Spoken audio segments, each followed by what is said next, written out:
منزل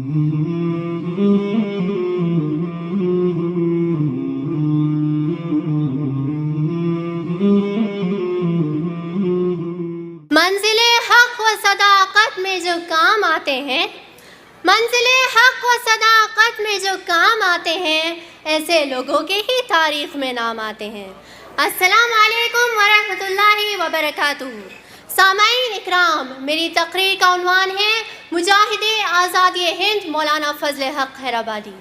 ایک طرف اتنا وسیع موضوع اور دوسری طرف وقت کی بندش، بہرحال میں اپنی بات وقت مقررہ میں مکمل کرنے کی کوشش کروں گی۔ 19ویں صدی کے مجتہد اعظم، فلسفہ اور منطق کے امام، اردو، عربی، فارسی کے باکمال عالم، بلند مرتبہ شاعر اور کئی کتابوں کے مصنف کا نام تھا حضرت مولانا فضل حق حیرآبادی رحمۃ اللہ علیہ۔ آپ کا تعلق ایک بہت بڑے علمی خاندان سے تھا۔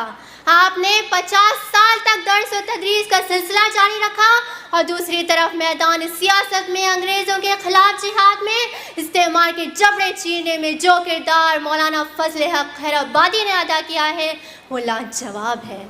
جب بڑے بڑے اصحاب انگریزوں کا کلمہ پڑھ چکے تھے، جب بڑے بڑے لوگ انگریزوں کے وظیفہ خوار بن چکے تھے، جب انگریزوں کے خلاف ایک لفظ بھی بولنا جرم قرار دیا جا رہا تھا، جب بڑے بڑے مفتی انگریزوں کے خلاف فتوی کو غداری کا مقام دے رہے تھے اور جب انگریزوں کی سیاہ کہانیاں اپنی حد سے زیادہ بڑھ چکی تھی، تب مولانا فضل حق حیرآبادی نے انگریزوں کے خلاف فتوی جہاد دیا، جسے سننے کے بعد صرف دلی میں ہی ایک یا دو نہیں بلکہ کل 90,000 لوگ جنگ آزادی لڑنے کے لیے تیار ہو گئے۔ یہ فتویٰ کوئی عام فتویٰ نہیں تھا، انگریزوں کے خلاف یہ فتویٰ پورے برصغیر میں آگ کی طرح پھیل گیا۔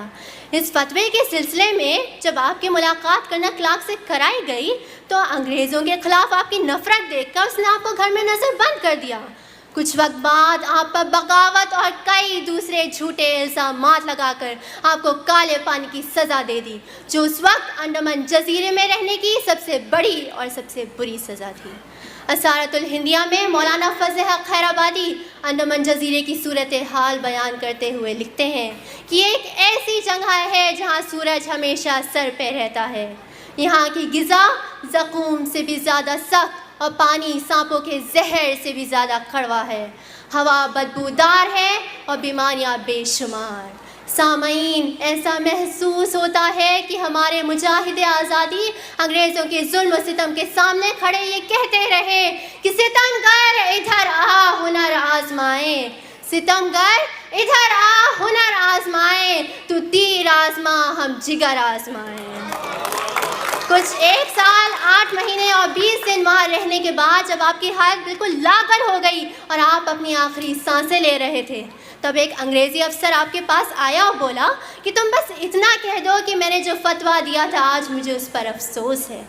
آپ جو ایسی حالت میں تھے کہ اٹھ کر اپنی دوا بھی نہیں لے سکتے تھے، اس انگریزی افسر کے سامنے اٹھ کر بیٹھے اور بولے مجھے اس بات کا کوئی افسوس نہیں بلکہ فخر ہے کہ میں نے دین کی بلندی کے لیے فتویٰ جہاد لکھا۔ حاضرین محفل، کچھ علماء اکرام جو آپ کا کیس دلی میں لڑ رہے تھے، اسے جیتنے کے بعد 1861 میں جب آپ کو انڈمان جزیرے سے واپس لانے وہاں پہنچے تو کیا دیکھتے ہیں کہ آپ کی نماز جنازہ وہاں پڑھائی جا رہی تھی۔ آج بھی آپ کی لہر انڈمان جزیرے میں غلامی کی زنجیریں توڑنے کے لیے طاقت کا ایک بہت بڑا نام ہے۔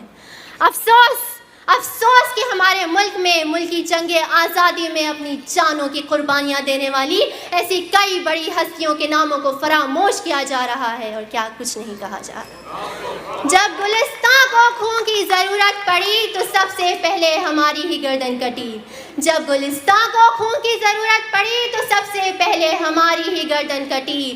پھر بھی کہتے ہیں ہم سے یہ اہل چمن، یہ چمن ہے ہمارا تمہارا نہیں۔ شکریہ۔